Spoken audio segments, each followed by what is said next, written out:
Hi, this is Tamara Rubin, Let's Save Mama, Let'sSaveMama.com, and today we're testing things that we know have lead because we tested them with an XRF instrument, and there's an article about them on my website. We're testing them again using the reactive agent home test kit, the glowing kit.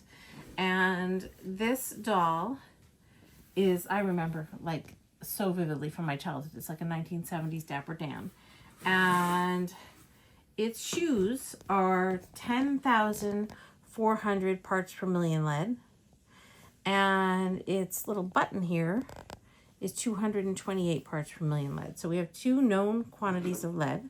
And so that's like a plastic, and is that like a fake leather? That's a vinyl or and a hard plastic. Vinyl and hard plastic. So we're going to shine the light, and you see other things fluoresce with the black light, but not necessarily any green. And the idea is when you spray the kit onto a leaded surface. Do you want me to go get the light? Sure. When you spray, that's my son Avi, everyone. When you spray the kit onto a leaded surface, it's supposed to turn green. But what we found is it doesn't work on all products. And so I'm going to spray it onto, I just sprayed it on the shoe. And I'm also going to spray it on the button.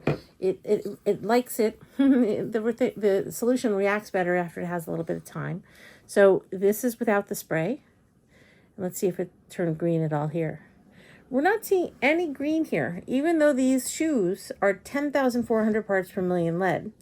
And so the important thing to note about that is that the amount of lead that's considered illegal in an item intended for use by children made today, post 2011, is anything 90 parts per million or higher in the paint, glaze, or coating of that item, or anything 100 parts per million or higher in the substrate. So let's test the button real quick. Is it changing how it looked? It's hard to say. Is that glowing green, or is that just what it looked like before? I think it's the same. It's the same. So basically what we're seeing is this reactive agent home test kit does not appear to work well on vintage vinyl or vintage plastic, although there's some rubbers that it works on, like the dinosaur we tested the other day. And Avi's going to turn the light back on.